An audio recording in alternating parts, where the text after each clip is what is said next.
Hi, Mr. Dear. Good evening. Good evening, Miss Ita. How are you? Okay, I'm good. And where are you now? I'm in the middle somewhere. I don't know. Oh, in the Middle East. Yeah. So how Okay. was your life? Yeah, it's usual. Hectic. uh, can we start now? Because maybe. Hello, Mr. Banpeng. Good evening. Hello, Ita. Hello, everyone. How are you Thanks. Hello. Glad today? you could make it.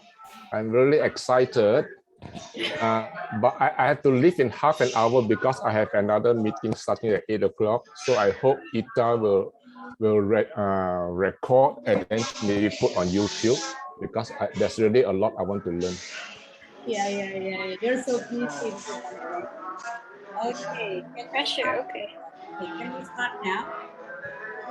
Yeah, while we are waiting the participant, maybe I can start now. Okay, good evening, ladies and gentlemen. Thanks for your time to join in this meeting. I'm Ida, as your meeting facilitator today. As we know, the pandemic that occurred during the last 2 years greatly affected the economic situation and conditions, both locally and globally. Eras and times have changed.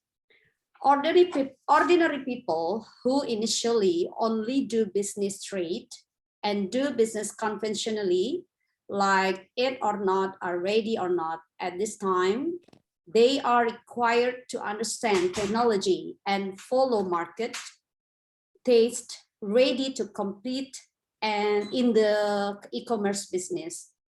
How and what are the challenges ahead, how to respond to them, and what step must be taken in business, in trade and business during a pandemic like today.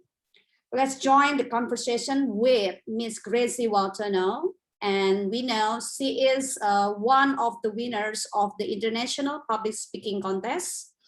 And she is also one of 3 directors for Youthpreneurship, a nonprofit educational organization to educate and create future business leader. Okay, Gracie, please, it's your time to present your presentation. Thank you very much for that introduction. Could you allow me to share my screen, please? Okay, wait for a while.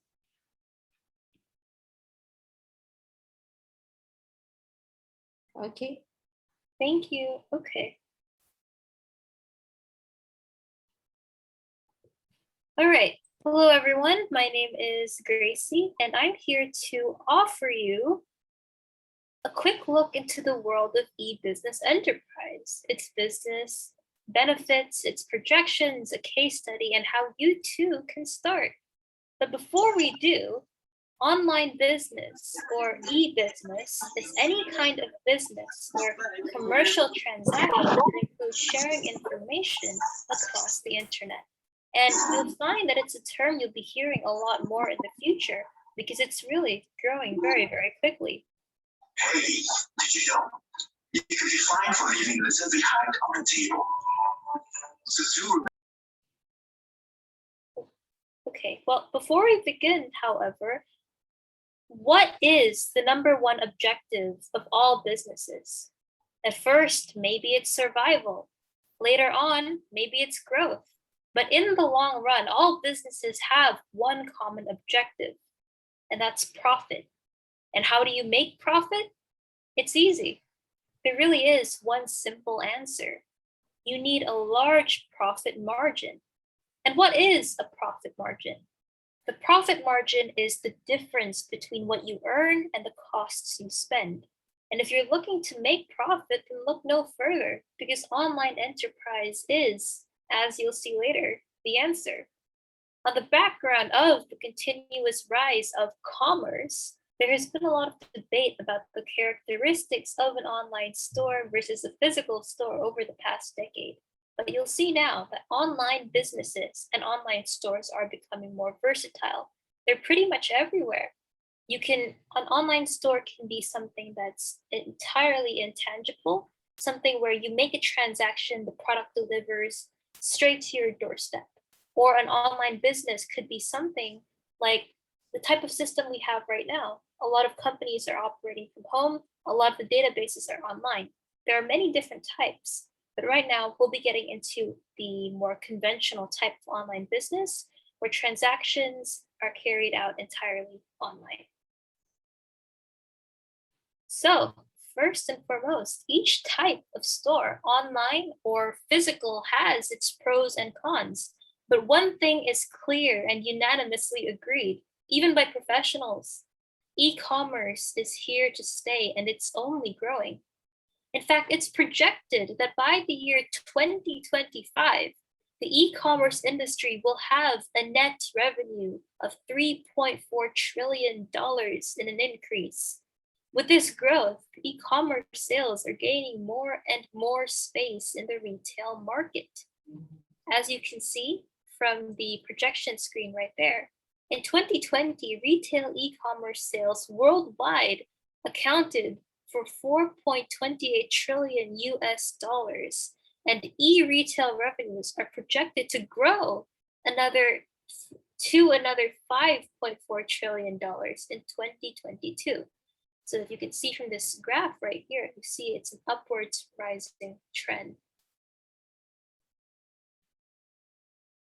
If before the pandemic, sales represented only, let's say, 10% of the global retail percentage, it is estimated that by 2021, they will compose of 19.5% of all global sales.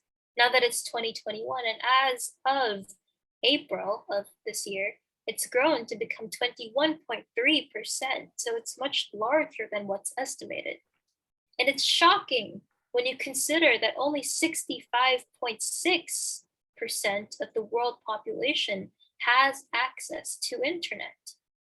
Think about this again. 65.6% of the world population has access to internet, and 19.5 projected, in actuality it's 23.2, of all global sales are from global retail. Think about how much of these 65.6 are kids or people who don't shop online. The actual number of people who use the internet is much less than this. And the amount of people who do shop online, it's only growing over the years. The chances of growth in online business are even greater when you think about the quantity and speed of technological advancements and digital transformation of society. Many even claim that in a matter of decades, all stores will be online. McDonald's, Super Indo, if you have that, grocery stores, malls, everything.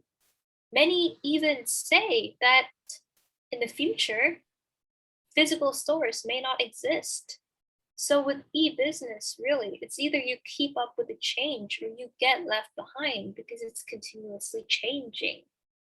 Although there are many similarities and differences when it comes to the buying experience in the offline and online versions of commerce, the one main difference lies in the overall expenses it takes to run each of these stores. Let's see a case study comparison to drive the point even deeper. So as you can see from here, Business A is your average street front shop. Street front is another way of saying physical store. All this has used data that's been taken as an average of most street front shops operating in America.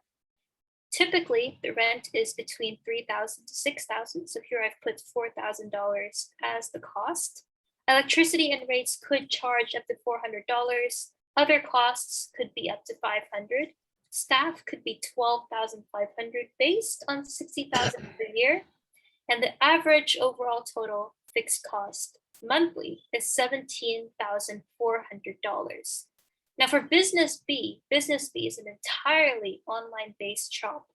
Its website and hosting support are $150. This can be anywhere between $100 to $300 depending on the quality of the online website you choose, the quality of the security that you've chosen to adopt. Many businesses have firewalls. Now, this could be up to $300 maximum. Digital marketing and promotion could be $3,000. It's typically $500 to $5,000. As you can see, the range is pretty large, but it doesn't typically exceed $5,000. This is because with online, you see there are certain ads that play over and over again, and eventually you get sick of them. That's called a very aggressive marketing campaign. It's not always that way, but sometimes it is. Stock storage rent could cost you $400, other costs $500, and hiring staff to maintain your websites, make sure everything is going all right. Some online shops do have physical warehouses as inventory for their goods. This could be $7,500. And the total is $11,550 per month. So as you can see, there is quite a significant difference. As for the setup costs, a summary of how each costs actually affect the business is as follows. Now, when you look at the numbers 11,550 and 17,400, you don't see that it's a very significant difference. But if you think about it on a large scale, it actually does make quite a bit of a difference. The cost of setting up the physical store for business A is about $55,000 compared to only $15,000 for setting up an online store for business B. This equates to saving $40,000, which could easily be put towards promoting business B online. So I want you to think about that for a little while. Business A has $17,400 of expenses to cover each month. At a profit margin of 50%, business A would need to sell over $36,000 in sales every month in order to break even. Now, break even is the point where profits and expenditures are pretty much at the same level. This means that business A, again, needs to be doing $550,000 in annual revenue to run a stable business. And this is just stability, it's not profitability yet.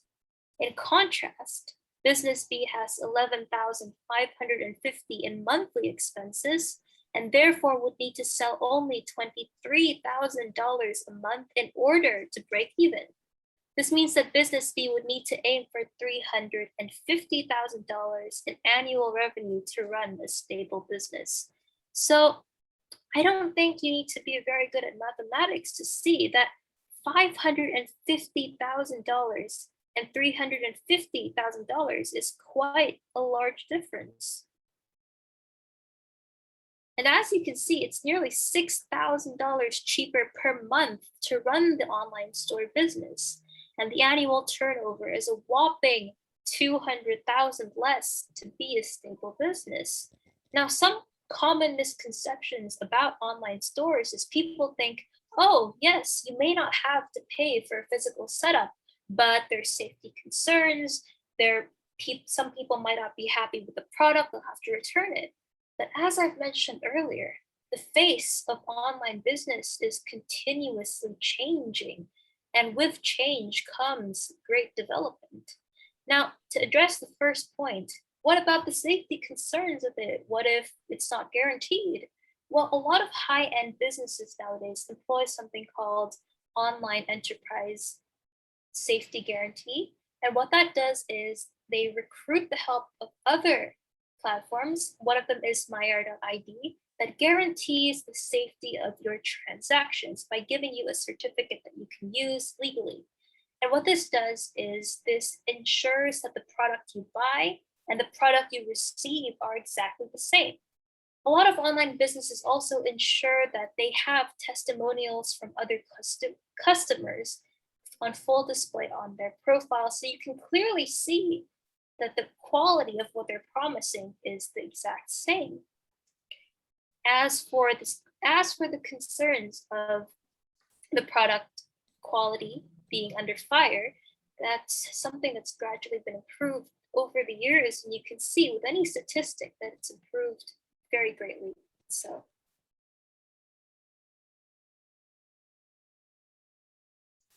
now that we have the comparisons and statistics, you must grab a piece of this profit pie by starting or investing in an online enterprise as soon as possible.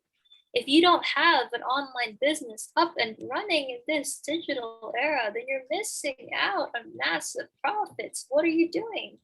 Needless to mention, starting an online business takes a lot of time and effort. Various procedures and decisions come together to generate a fruitful income stream. So the big question is, how do you start an online business? First things first, starting an online business requires a solid, workable plan. You must know exactly what product or service you want to sell. If you Google good business ideas, you'll get tons of results, but there is no guarantee that those will work out for you. Remember that as an entrepreneur, you will oversee microanalyze every single aspect of your product. Research, analysis, focus groups, everything, that's on you.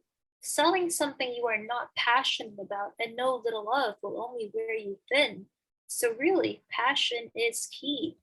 You must understand your buyer personas to sell your product or service effectively. You need to know what your audience wants. If, for example, you're looking to sell shoes to women, selling shoes in the color scheme of Manchester United or FC Barcelona won't sell as well as if your intended audience were men. Because yes, some people may like that color combination, but studies even show that the large proportion of people who enjoy soccer are men and not women. Conversely, if you are trying to sell face wash to men, you wouldn't package it in a way that promotes flowery fragrances or those for certain problems that only women get. So you really need to know your target audience if you want to sell well.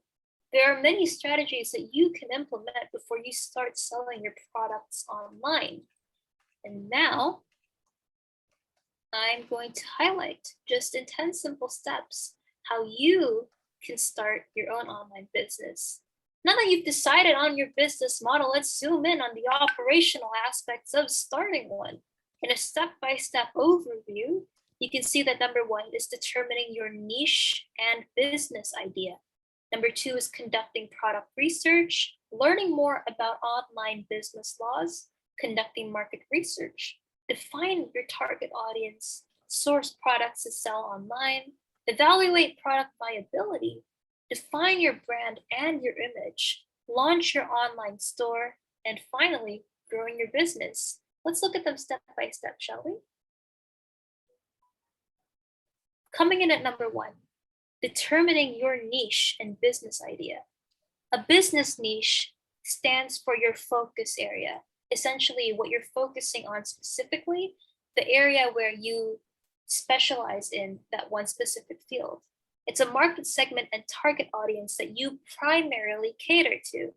This can be anyone from sports enthusiasts to hobbyists to professionals.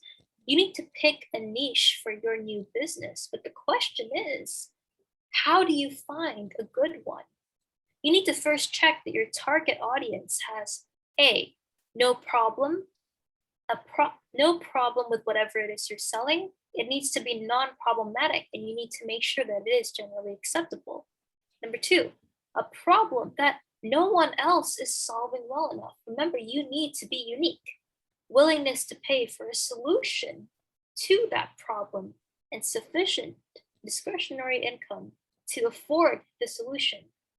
As an online entrepreneur, your main objective should be to convert your customers' needs into wants. They need to realize that the problem they have is so big and so demanding that they are willing to pay to get it solved. And that's where you step in. So you need to avoid niches that don't meet with all the 3 criteria you see on screen, because building an online business is, and I'm not going to lie to you, already hard. When you go after people who don't need your products, can't afford them, or are not interested, then you make things even harder for yourself. So you need to start by finding a group of people who you know may need, may want, and can afford your product. But how do I find these people? Well, that's where market research comes in. You need to learn what your target audience wants, needs, or lacks by conducting online market research. Market research is an essential. Now, some people say to leave it, and that's pretty much the worst piece of advice you could ever get. You do not leave out market research. It is essential when you're starting your own online business because it helps determine the depth, competitiveness, and profitability of the selected business vertical. The last thing you want to do is launch an offer that no one is keen on buying. Market research also helps to validate your product idea, pricing, and demand. Market research lets you know whether or not what you're doing is right, whether or not you're making mistakes, whether or not the people you're selling to are the right type of people. There are a few ways you can get started with market research. The first of which is to check your SERPs or search engine result pages for them. You want to know that when you're searching for a specific brand of thing, for instance, sustainable clothing shops, that you appear on those search engines. What type of content is currently ranking on the first page? What businesses are paying to advertise on top of organic search results? You want to know how competitive you are in terms of this too.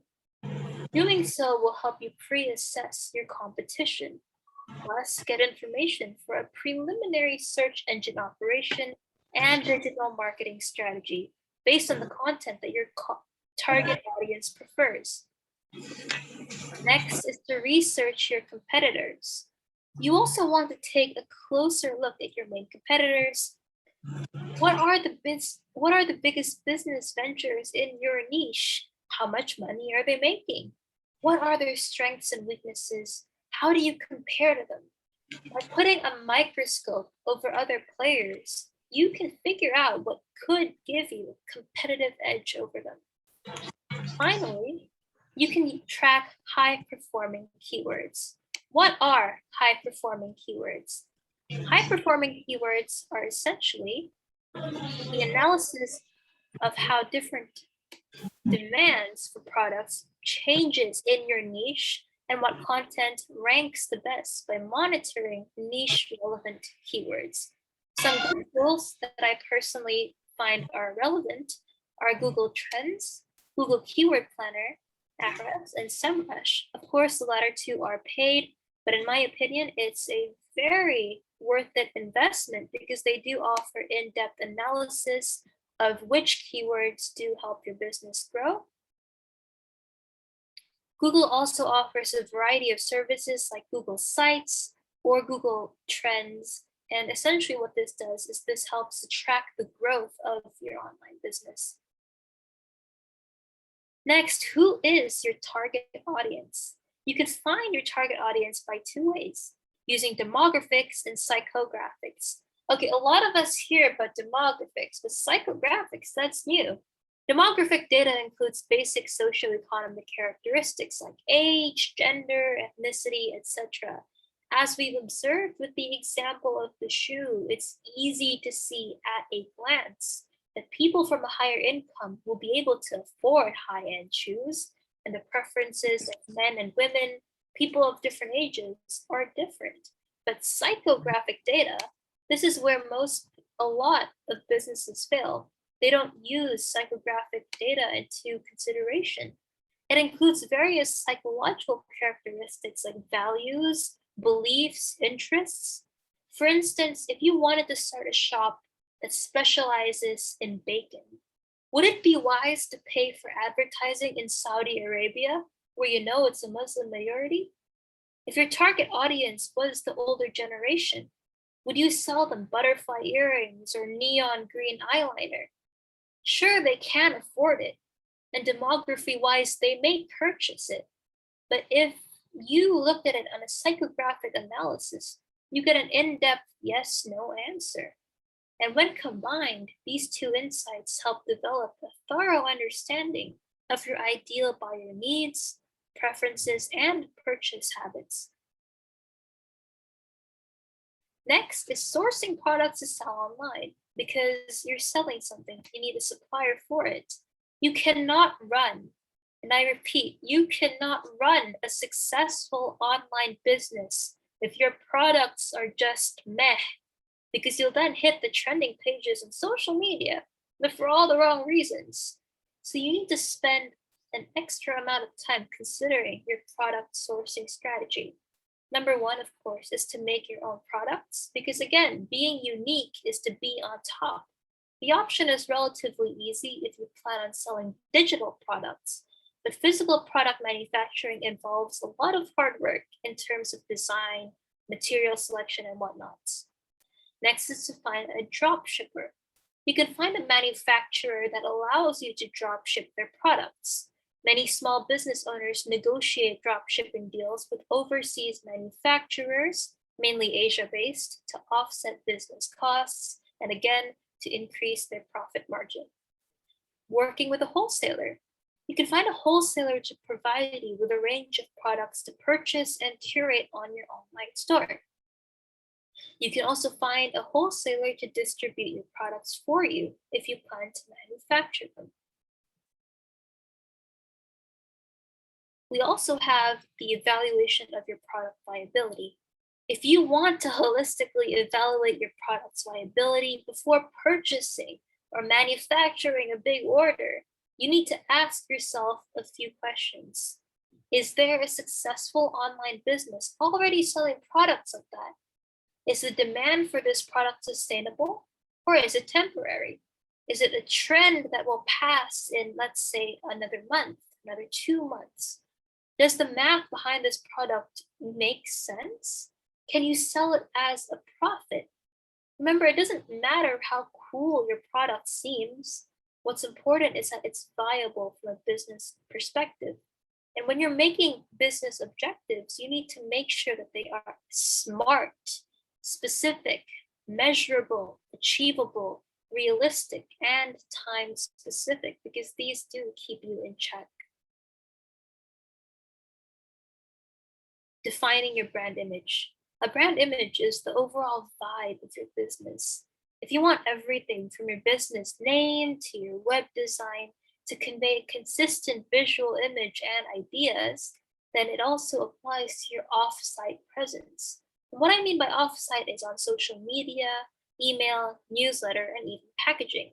When most of us hear social media, we think of Facebook, because Facebook is predominantly what older generations use. But let's face it, we are entering into a digital era, and most of our consumers are people who look and think more like me, people who are my age, people who use Instagram, people who use Snapchat, and it's about time we hopped off Facebook, which is quite frankly a dinosaur's app, and moved on to more modern social media platforms.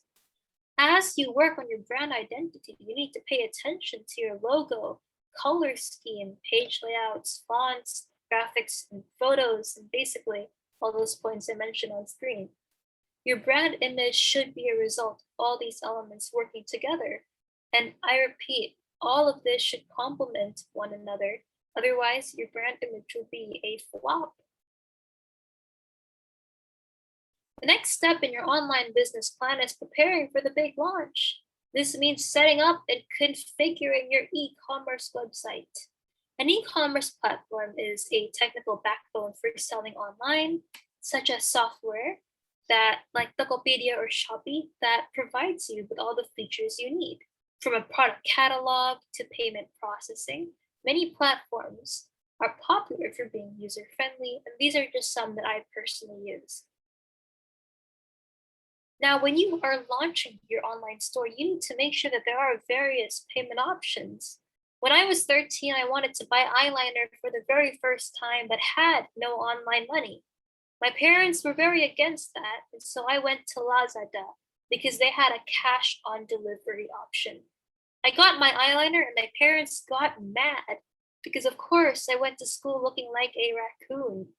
A virtual store that does not offer this diversity on its website will reduce its sales and even lose customers, because people who use, let's say, PayPal can give priority to stores that use it, while there are those more inclined to use Google Pay or Samsung Pay who would definitely like to see such options available in their store.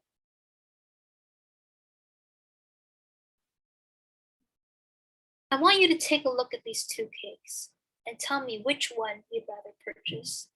Once you've chosen a platform, a theme, and you've added products to your catalog, you need to pay attention to the images that you post on your websites. Because if you have, let's say, the Elmo on the left, it's pretty much the same as the cake on the right, but the picture and everything, they don't correspond. They don't complement your product whatsoever. Product images and product descriptions have a huge impact on the conversion rates of your product pages, so take the time to get them right, because what you're presenting to your customers is what will influence them to buy your product. Choose how you will do your shipping or delivery. Fast and free shipping is the #1 driver for making an online purchase and has been for 6 years in a row. Ensure that all the products will get to your customers without any delays. Because again, your customers need consistency. They need to know, they need a guarantee that everything they're buying will arrive on time. They need to know that you are capable of delivering that quality. Ensure that all the products will get to your customers without any delays.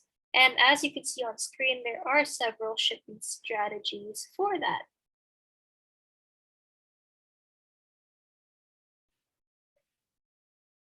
Finally, once your e-commerce store is live, just triple test all the facets. Verify that all the pages look good across any device, be it desktop, tablet, or mobile. The website functions well in multiple browsers, and all the buttons are clickable and connected to the correct apps.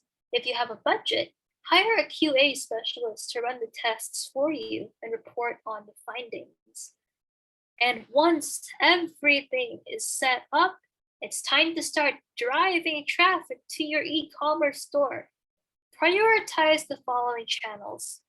Paid ads. You can allocate an ad budget for paying per click ads on social networks and search results. Influencer marketing.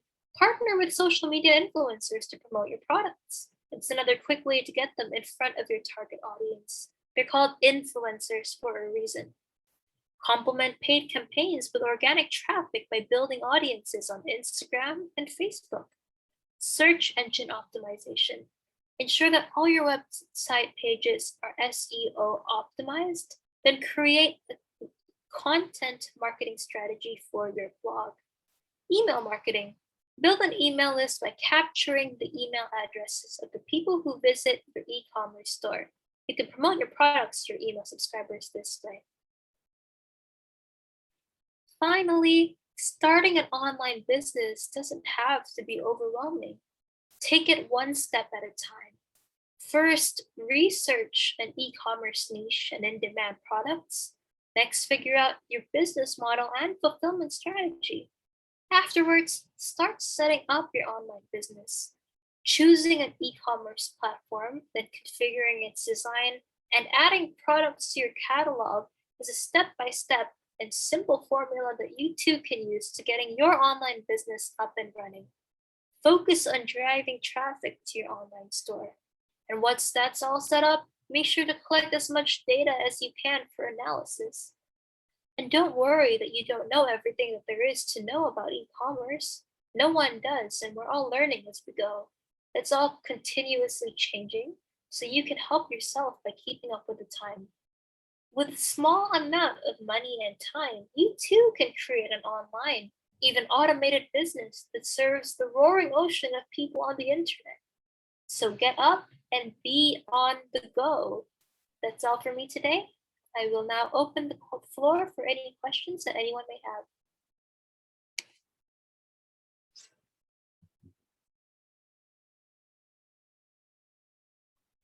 Okay, Gracie, thank you very much for your presentation. Okay, except Gracie, we have Mr. Dio Saputro as practitioners in e-commerce and e-marketing for one of e-commerce in Indonesia. Please, Mr. Dio. Hello everyone, my name is Herman Saputro. I just have finished my contract for the business incubation project in Toko as a e-commerce national e-commerce application. I worked overall for 3 months for help my manager and marketing team to help the business, how to grow the user, how to engage with customer, and also how to serve informations about regarding to customer needs. As my experience is in Toko, uh, to how to fix your business is the first things, the most important thing is how to build effective communication with the customer. In other ways, I can say customer excellence communication. When some user in Toko, when they have a trouble regarding to the application, they have to call the GS, but because I am responsive, the first man they call is me from the business improvement, because our department is the most important roles in Toko apps.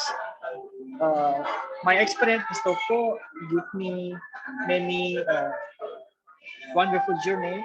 Uh, I learned how to engage with customer, how to handle hard complaint, and how to build a business, especially for marketing, how to fix customer problem. I learned how to create a promotion, like if you join Toko today, you will get many benefits, such as like you have a free delivery for your customer, and you have 24 hours customer service. When they have a problem, they can call me or other service team. And then in Toko, I also learned about how to present to potential seller in change their mindset, or from transformation business from offline to online, because uh, it's not easy to build business online. They have to struggle with the competitor, especially when if you are just beginner. I think the most important beside the brand, because beside the digital marketing, is excellent communication to customer and responsive replay. If customer have a problem or question during the transaction, if you quickly respond them, they will respect you and they will return to buy your products. That's what I learned in Toko. So Toko give me insights about how to build a business in for UMKM or for small seller to survive. And this job not only give me money or material thing, but this job is just like my servant to the Jesus Christ, because I'm a son of Jesus, so I have to serve others without judge them from uh, black or skin, race or ethnic. I have to be nice, friendly, and communicative. And that's the way our philosophy. I think that's all for my insight. I hope it's benefit for us. Thank you, Okay, Nisita. thank you, Mr. Dio, for your experience presentation. Okay, we have now for the participants, we have Miss Rihanna, Mr. Alphonse, Tricia, and Gary. The participant, do you have some or one question for the speaker according to the topics today? Okay. Excuse me, Mr. Dio. I think the sound from your place little bit noisy. Okay. I give the time for the participant for the question about the material for the Miss Gracie or Mr. Dio? Hi, Tricia. Are you there? Hi, Tricia. Okay. Terry or Mr. Alphon, do you have any question for Miss Gracie, Mr. Alphon? According to the Hello. yes, Mr. Alphon. Yeah. Thanks for the information from Mr. Gary, Miss Gary. For your information, before I already knows about the e-commerce.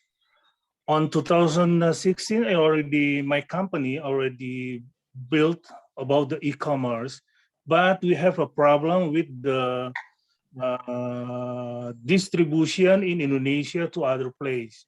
That's why we changed the business, become to freight forwarder company. Now we are handled for the shipment from the origin to Indonesia and distribute to customer, all of customer in here. That's as I know, e-commerce is good, but the finalize after delivered from the warehouse to customer, in case the time is not, let's say the time is not equal, let's say, and always many spend time to deliver to customer, and many customer think now e-commerce it's good for the business, but the likely is for the distribution. Maybe Mr. Grace can give me for the solution about the distribution from the warehouse to customer, because as I know, since since goods come to the warehouse, then the warehouse will be separate the goods and preparing the goods for distribution to customer. This need time. Let's say today the cargoes come to the warehouse, and then the warehouse should be separate the cargoes based on the area.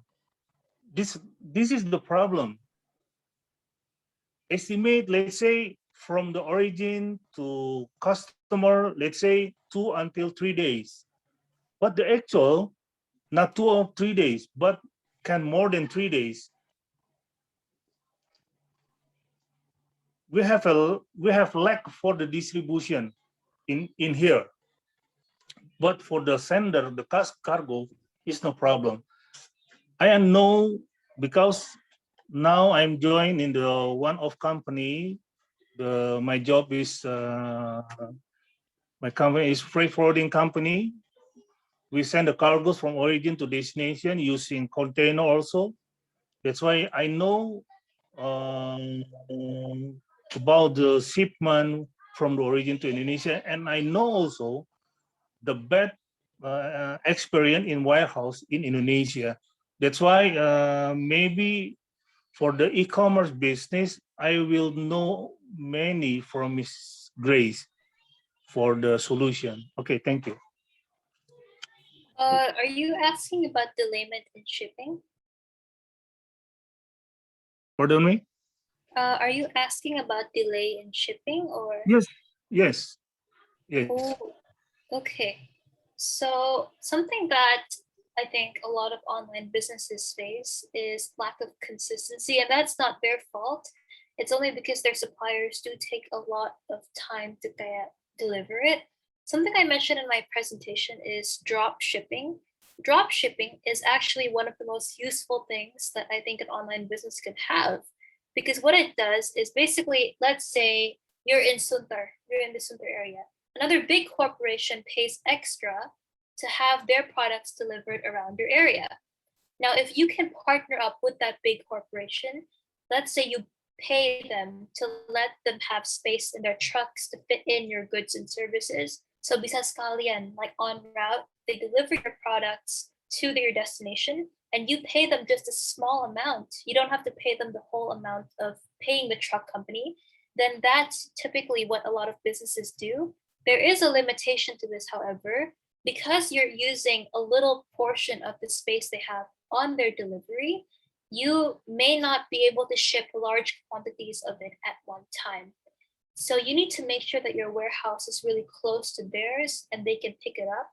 And you need to also make sure that your shipping schedule aligns with theirs. Again, I don't really have any experience with this firsthand, but this is the textbook solution definition of your problem. Another way of doing it is, of course, to find and make partnerships with your suppliers. So a lot of the time, people pay extra money, like a lot of extra money, to make sure that kaya ada consistency, So they make sure that it gets there at a specific time, but they have to pay extra for that. If, for example, your business is green, let's say, for example, you're doing something that helps local economy, like batik or something local, you can apply for a subsidy from the government, and the government will give you a certain amount of money to help your business. You can use the money from the government and kind of invest that into paying for more, let's say, quality suppliers and transport. Now, I know I said green and basically stuff that's beneficial like batik, but there is pretty much a subsidy for everything nowadays. If you are a small enterprise, then during COVID, I think the government is also dishing them out. So you can do your research on that too. I hope that answers your question. Okay. Okay, thank you. Okay, thank you, Mr. Alphon, for the question, and thank you, Ms. Gracie, for the answer. Okay, any more question for other participants? Ms. Riana, would you have a question to Ms. Gracie? Hello, Ms. Riana, are you there? Hello, Miss Ita. Yes. Yeah, okay. But first, I'm sorry, my English is not No, really no, good. it's okay. Okay. I want to ask for suggestion to Gracie, to Miss Gracie. My parents. You can call me Gracie. My parents has a store that sell the daily needs things. The store is quite have a good selling in my area, and my parents also has some employees, but the problem is the employees don't have a good technology literacy, and the customers, most of the customers are villagers who are not that the most of customers are villagers that we know that not all of them are know technology. So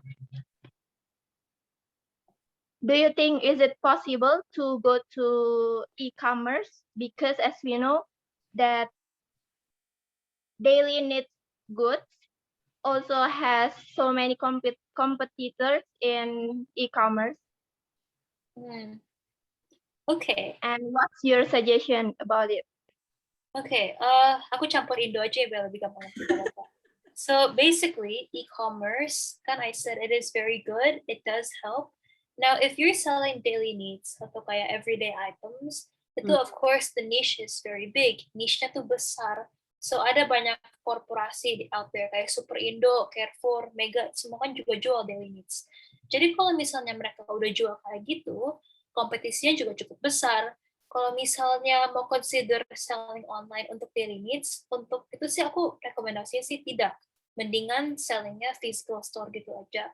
Karena pertama-tama villagersnya orang desa, orang kampung kan juga tidak pakai teknologi gitu. Mereka nggak tahu kayak Shopee, Tokopedia itu apa. Mungkin mereka tahu, tapi itu bukan predominant mereka. Jadi kalau misalnya targetnya mereka itu emang daily needs ya, kayak supply setiap hari-hari itu kan nggak ada niche-nya, itu nggak ada spesifik kategorinya. Itu bukan kayak artisanal, bukannya spesifik dan spesial atau apapun. Jadi menurut aku kalau misalnya mau dibawa ke online enterprise itu kompetisinya tuh emang besar dan orang lain tuh tidak mungkin beli produk itu karena kan juga again ada korporasi besar yang udah jual kayak gitu. Jadi rekomendasinya aku sih stay as is, sell-nya tuh kayak physical store aja nggak apa-apa. Jadi tetap pertahankan ya, still focus on the market before ya, Gracie. Oke. Okay. Okay, thank you. Okay, so thank you, Gracie. Okay, yes, I think it's very important to think about Indonesians who are not familiar or able with e-commerce, and they are done with their business, doing business with internet. They are not familiar. Yes, in my area, they are very desperate actually with the current pandemic condition, because as usual, they just doing their business by conventional, like in the market, in the traditional market. They don't know how to use internet and how to increase their income. Gracie, this I think maybe you have an idea, or we can share the idea in here to help our friends or other people how to use technology to increase their economic. Okay, who is here? Angel. Who is Angel? Hi, Angel. Would you turn on the camera, please, and introduce yourself? Hello. Hello. Yeah, I couldn't open the camera. I'm not a bit very well. That's okay. I just asked about that is e-commerce need the big money, for example, like need capital or what else, or because I just new entering the room, so I'm not here the started about e-commerce. Thank you. Okay. So, honestly, when people hear e-commerce, kalau orang dengar e-commerce itu kan fancy banget. It's so wow, what the heck is that? Tapi sebenarnya the startup for an e-commerce, e-business itu tuh not as big and it's gak sesusah as many people think. Karena sekarang there are platforms kayak Tokopedia, Shopee, Lazada. Itu kreator tuh kalau mau jual apa-apa tuh gampang sekali. Kalau yang penting semuanya udah punya produk yang mau dijual, produknya tuh konsisten dan siap dikirim gitu ya. As long as you have that, tinggal bayar kurir untuk ambil produk itu, distribusi, tinggal set up katalognya di halaman Tokopedia, terus itu sudah gampang. And basically, as Tante Ita said earlier, kan banyak orang di komunitas tuh emang desperate untuk beli, desperate untuk jual, desperate untuk making money in the pandemic. Banyak business owners nowadays tuh emang out of business karena mereka tuh nggak bisa keeping up with the times, karena again cost of operations of setting up toko yang physical gitu kan emang cukup mahal, dan compared to the money yang mereka dapat itu kan juga cukup dikit. Jadi my advice for that is to obviously go online, jadi buka toko online aja. Emang kedengarannya itu susah, tapi kalau misalnya kita mulai online shop dengan mentalitas bahwa itu akan susah, maka kita emang jadinya akan susah. Padahal aplikasi kayak Tokopedia, aplikasi kayak Shopee, mereka tuh salah satu kayak pertama-tama aplikasi yang diintroduksikan ke Indonesia saat literasi negara kita tuh emang sangat rendah. Jadi mereka tuh benar-benar disimplifikasikan banget. Kalau kita benar-benar mau coba, kita tinggal baca instruksinya itu kita juga bisa. Karena itu emang gampang sekali. Yang penting tuh kita ada konsistensi dari kita tetap bisa supply produknya, agar mereka bisa tetap jual untuk kita, dan kita akan dapat income yang cukup steady dari itu. Yes, I do agree with you, Gracie. But the problem sometimes I usually hear from the several trader how to make their product into the first pages from the platform, because there are many competitors out there. So how to put their product so the buyer can see it for the first time. Do you have any suggestion? Okay.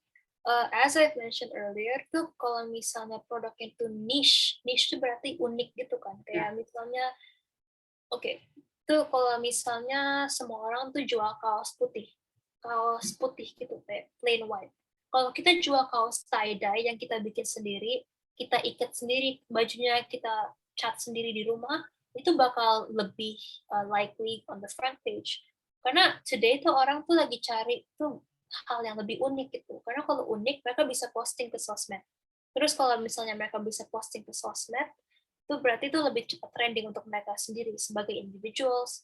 Kalau misalnya sebagai business person, kita bisa menjualkan produk yang eye-catching, yang sesuai dengan tren yang sekarang. Trennya misalnya sekarang tuh lagi Korea ya, semua orang lagi suka K-fashion, Korean beauty, everything. Kalau misalnya semua orang lain di sekitar kita jualnya baju doang, baju biasa, baju polos, baju American, let's say. Tapi kita jual baju yang let's say Korean style, Harajuku style, semuanya itu Korean atau sesuai dengan tren, ya kita udah pasti akan ke front page. Karena anak-anak zamannya generasi aku, kayak seumuran saya tuh, mereka tuh tahu cari tren tuh apa, mereka tahu mau cari something specific gitu. So sebagai business people, kita tuh harus tahu apa yang sedang ngetrend. Kalau kita bisa keeping up with the trend, ya kita akan selalu produknya di front page. Okay. Thanks for your confirmation. Thank you. And yes, Angel. Any more question? Yes. If someone reject the product, how to the solution? Oh, okay. That's actually a good question. If you sell someone a product and they don't like it, mereka nggak suka. Misalnya karena produknya cacat, produknya let's say nggak sesuai gambar yang kita postingan, yang kita punya di website kita, yaitu salah kita sendiri. Karena if let's say kita jual kalau di Shopee, di Lazada atau Tokopedia kan banyak reseller. Jadi itu yang mereka jual tuh bukan original ya. Kalau kita jual sesuatu tuh itu tuh harus tanggung jawab kita sebagai sales people untuk establishkan reputasi bahwa produk kita tuh berkualitas. Jadi we need to put products that they can trust. Kita harus menambahkan foto sesuai apa yang kita menjual. Kita juga harus maintain that quality juga ya, karena itu kan sesuai etika. If they reject the product gara-gara kesalahan kita, gara-gara produk itu nggak mirip apa foto yang kita taruh, atau gara-gara kalau produknya datang tuh udah rusak, ya itu harus tanggung jawab kita harus accept. But if they don't accept the product karena mereka decide, nggak jadi deh, uangnya mendingan for something else, tapi produknya udah sampai, ya kita juga punya hak dong sebagai penjual untuk say no, ini punya kita. Kalau di Tokopedia, Shopee itu juga ada beberapa guidelines untuk menjaga hak kita sebagai penjual dan hak mereka sebagai pembeli. Jadi itu very fair. Banyak, jadi itu tinggal explore platformnya aja sih. Okay. Yeah. Thank you. Okay, thank you. Any question, Angel? Enough. Thank you. Thank you for your question. Okay, we have Terry. Terry, do you have any question according to your business? Because as you know, you have your own business also in the e-commerce. Do you want also, Angel, do you understand when I speak Bahasa, or is English better? Yes. Wait, Terry. I have question. Yes, Terry bahasa Indo nggak apa-apa kan? Okay, in Indonesia it's okay, Terry. Yes, Indonesia campur. Indonesia campur. It's okay. Okay. What's your question, Terry? Okay. Right. How to promote our wares in this digital area? how to promote. Could you repeat again your question, Terry? We cannot hear you, please. Jadi gini, posisi kita di kampung. Yeah. Posisi kita di kampung, sedangkan kita ini ingin mengikuti era digital. Bagaimana caranya gitu loh, mengetahui era digital tersebut. Oh, Posisi kita di kampung nih. Misalnya kan kayak sekarang sekolah pun pakai HP ya. Itu kan termasuk ya kayak di era digital. Itu bagaimana kalau kita posisinya seperti di pelosok, seperti di Papua gitu? Apa ada solusinya atau gimana? Kalau misalnya kita di area, let's say Jakarta atau area apa, kan Jakarta lagi. Kalau di Indonesia sendiri kan banyak juga daerah perkampungan. Obviously Gojek tuh jarang-jarang ke area gitu kan, kurir juga agak susah. Biasanya tuh kita ada sesuatu yang dinamakan pick up point. So let's say ini area perkampungan. Terus desanya tuh di sebelah sini. Ini tuh biasa di pertengahannya tuh ada kayak pos, kayak kantor pos, tapi bukan kantor pos sih. Sebuah headquarters, jadi kita bisa ke sini. Kita depositkan barang-barang yang akan kita jual, terus saat mereka terus kurirnya datang ke situ, mereka ambil dan mereka bawa kepada customer kita. Ini biasanya lebih cocok kalau misalnya kita tuh wholesaler ya, kita jualnya in bulk. Jadi kita dari kampung pesen, let's say 500 unit jepitan rambut. Terus kita suruhnya kirimnya ke kantor pertengahan itu. Dari kantor pertengahan langsung diambil kurir, langsung dijual dari situ. Jadi kita tuh nggak, dari kampung kita sendiri itu kita nggak usah pergi berjalan-jalan. Jadi itu bisa like online dan from a distance. Tapi kalau misalnya yang kita jual adalah bahan niche, let's say kita bikin ya hair clipnya sendiri, itu tuh agak susah juga. Jadi kalau dari kampung kita emang harus physically kirim lewat mail, lewat pos kepada orang yang lebih di kota, atau kita harus pindah ke situ sendiri. Karena kan kalau misalnya kita jual jepit, let's say demand-nya lagi tinggi ya, orang-orang lagi suka pada jepitan kita bikinnya harus banyak. Jadi itu agak susah juga kalau dari kampung. So if kita dari kampung atau daerah yang lebih terpencil ya, dan kita mau jual sesuatu, itu saya rekomendasinya itu sebagai wholesaler, dan kita jual barang-barang yang bisa in bulk, barang-barang yang sudah jadi, dan kita bisa tinggal beli dari supplier, kita langsung jual ke konsumer. Okay. Is it done, Terry? Hi, Terry. Yes, Miss. Okay. Clear enough? Cukup jelas? Okay. Any question for other participants? Pak Alfon, what do you think? I have one question. I have one question. No. Tunggu ya, bisa Okay. Alfon dulu ya. Okay. Yes. Okay, Grace, thanks for your information. I have a customer in UK. Okay, I have customer buyers in UK, and I have shipper in here. My buyers and shipper already contact, and they already agree for the deliver the cargo, right? The commodity is tomato puree, ginger puree, garlic puree, pepper puree, right? And then the problem is now they will export the cargoes to UK, right? As you know, regulation for the export, they have to complete the all document, right?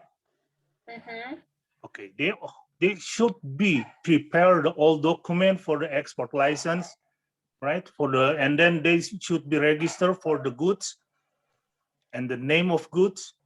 They should have the brand. My question is, better they using e-commerce to make it easy for the export from Indonesia to UK, or they make globally market. Let's say they prepare the document, they prepare for export license, let's say, and then they should prepare all document for the goods, and they get the certificate from the customs to get the enter the cargoes to UK. My question is, better they using e-commerce system, or they use the globally market like others company of others manufacturer? Well, That's my kalau question. misalnya export dan import itu tuh it's really tricky. Karena kalau misalnya e-commerce, your customers can be from anywhere. Tapi tuh the laws tuh emang bisa beda-beda. You don't want to get into any legal trouble karena kan kita sebagai business kita kan juga punya legal identity yang kita harus protect kan. Kita tuh nggak mau kalau misalnya let's say purenya datang, purenya tuh udah let's say basi ya, worst case scenario. Terus dia makan, dia jadi sakit. Terus dia sue bisnis kita.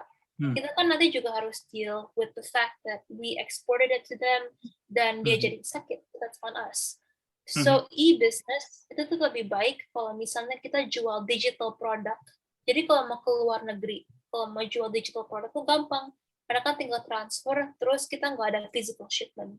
Tapi kalau sekarang ini kan barangnya kan tangible ya, barang bisa dipegang. Goods-nya tuh emang itu back and forth tuh aku nggak recommend e-business kecuali e-businessnya tuh kayak Amazon. Kalau Amazon kan semuanya kan udah di apa ya, di establish dari sananya.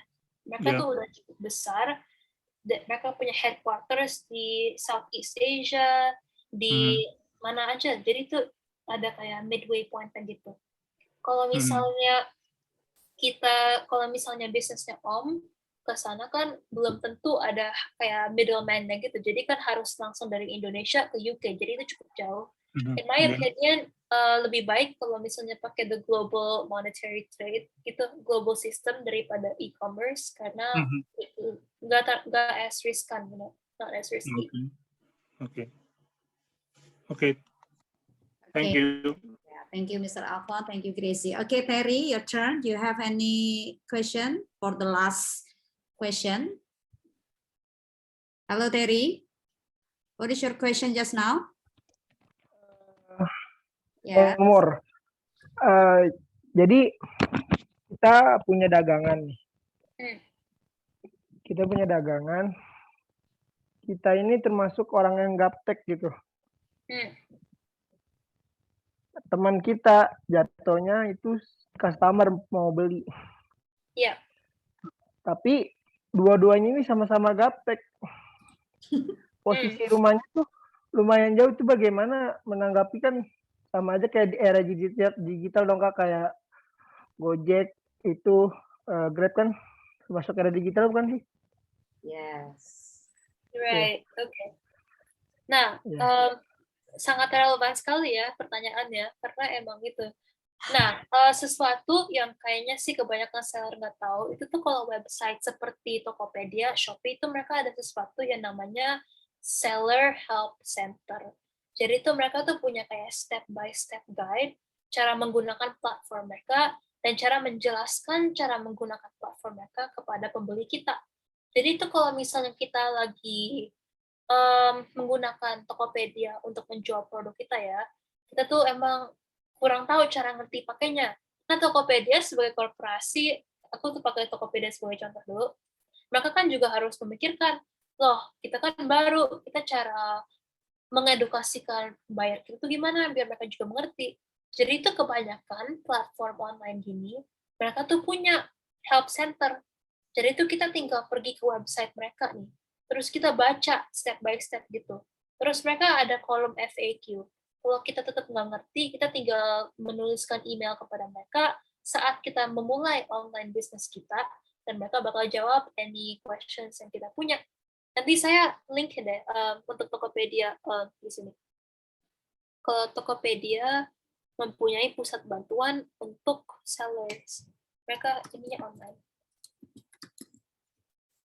So essentially itu, if we need any help, mereka bakal bantuin kita melalui website mereka dan mereka bakal menjelaskan step by step. Kalau kita masih tetap nggak ngerti, mereka bakal email kita gitu.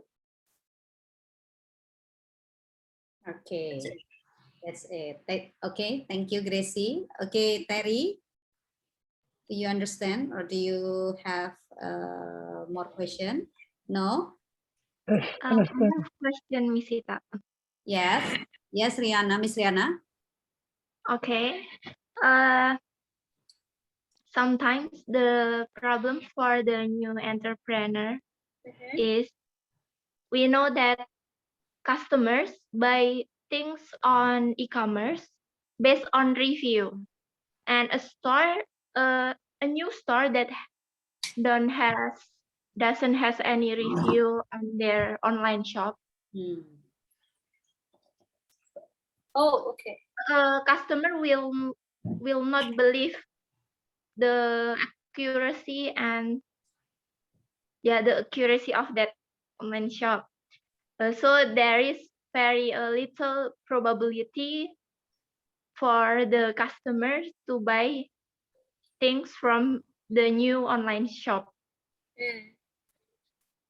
We can say that the rich people will get richer and the poor people will get poorer because and that's also really relevant in online shop, I think. Yes. So how to handle it? Sebenarnya itu emang really good question. Sebenarnya balik lagi ke produk yang kita jual ya. Kalau misalnya kita adalah wholesaler, berarti itu kita jualnya produk kayak misalnya kita beli 500 klip dari Cina. Kita jual 500 klip itu sebagai produk main kita. Ya of course kita gak bakal ada ulasannya banyak karena tuh banyak toko-toko lain tuh juga wholesaler. Mereka jual produknya sama seperti kita. Jadi mereka customer kita tuh udah pasti lebih beli kepada orang-orang yang udah lebih established gitu daripada kita. Jadi solusi aku tuh emang again to have a unique product. Produknya tuh harus benar-benar beda. Kalau misalnya kita benar-benar percaya dalam kualitas produk kita emang take the time, kita mengambil time and effort untuk mengembangkan produk kita untuk dijual kepada orang lain, ya itu biasanya it will succeed. They'll trust the process because eventually itu mereka akan lihat produk ini tuh unik.